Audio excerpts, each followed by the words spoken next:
اور یہ جو پھر اس کے بعد ملاقاتیں، ملاقات کے اوپر ملاقات، اور ان کے دماغوں میں صرف ایک ہی چیز بیٹھی ہوئی ہے کہ ہم نے عمران خان کو مائنس کرنا ہے. یہ صبح اٹھتے ہیں، رات ہو جاتی ہے، ہر روز یہ کہ انہوں نے ڈڈورا پیٹا ہوتا ہے، ایک ہی انہوں نے چھاپا ڈالا ہوتا ہے، ایک ہی رولا ڈالا ہوتا ہے. صبح سے اٹھ کے شام رات پڑ جاتی ہے، 12 بج جاتے ہیں، 1 بج جاتا ہے، اور ایک ہی چیز، عمران خان عمران خان عمران خان عمران خان عمران خان عمران خان، مائنس کرنا ہے، اس کو پکڑنا ہے، اس کو 9 مئی کا یہ کر دیا وہ کر دیا.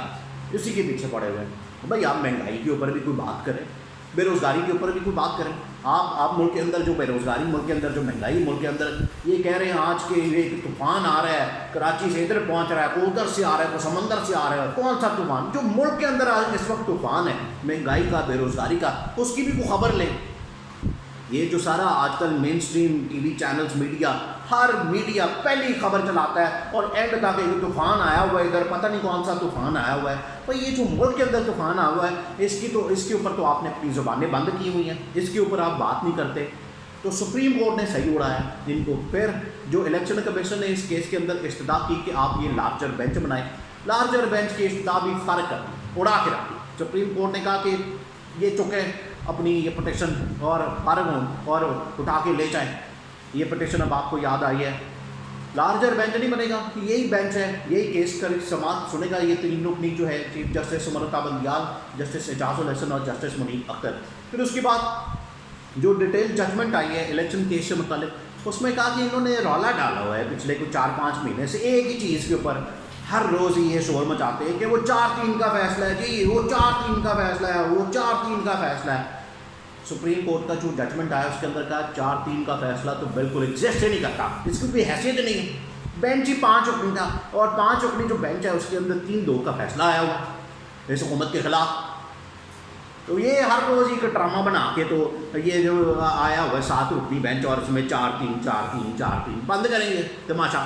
یہ سپریم کورٹ نے اب ان کا منہ بند کیا. تو یہ جو آئین اور قانون کی جو دھجیاں اڑائی جا رہی ہیں اس کے اوپر سپریم کورٹ نے اب حکومت کی دھجیاں اڑائی ہیں. اب آ جائیں اگلے معاملے میں. یہ جو ملاقات ہوئی ہے اہم ترین اسلام آباد کے اندر، اور اسلام آباد میں اس میں بڑی پھر ہلچل مچی ہوئی ہے. اسلام آباد میں پھر بڑا افواہوں کو بازار گرم ہے. اسلام آباد میں آپ کو پتہ ہے وہاں پر صرف افواہیں ہوتی ہیں، افواہیں اور اس طرح کی چیزیں اور خبریں. اور یہ کل رات کو ایک بڑی اہم ترین ملاقات ہوئی، اور یہ ملاقات ہوئی ہے جو پاکستان کے آج کل حالات ہیں، جو سیاسی حالات ہیں اس میں یہ ملاقات ہوئی ہے. اور یہ ملاقات ہوئی ہے اس میں جنرل عاصم امین نے شہباز شریف کے ساتھ ملاقات کی اور شہباز شریف کو سمجھایا بھائی سدھے ہو جاؤ، پاس کر دو، اب آپ نے اور کیا کرنا ہے، کیا نکالنا ہے.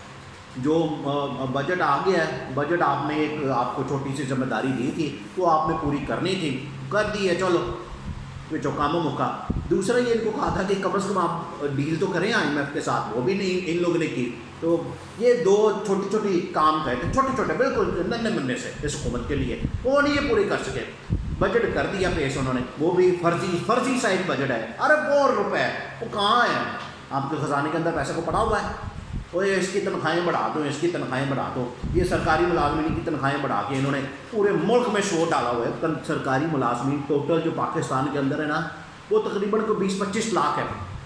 اب آپ نے اس کو سمجھنا ہے، 20-25 لاکھ لوگوں کی تنخواہ بڑھا دی ہے.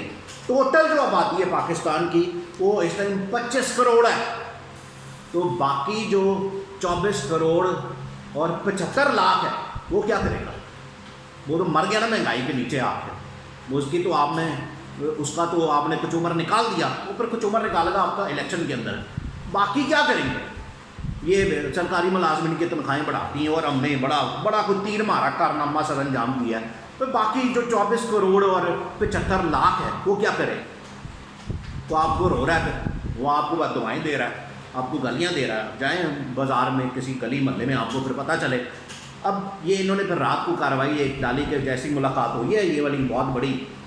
اس کے بعد انہوں نے قرارداد پاس کی ہے. قرارداد پاس کی عمران خان کے خلاف کہ عمران خان نے جو یہ واقعہ کیا ہے اس پر ملٹری کورٹ اور اس کے اوپر اس کے خلاف کیس چلنا چاہیے ملٹری کورٹ کے اندر فوجی عدالت میں. اور یہ اب اس کے اوپر باقاعدہ قرارداد پاس کر کے عمران خان کو تو رگڑا دینے جا رہے ہیں. یہ ان کی ٹوٹل کارکردگی اور پرفارمنس ہے ان کی.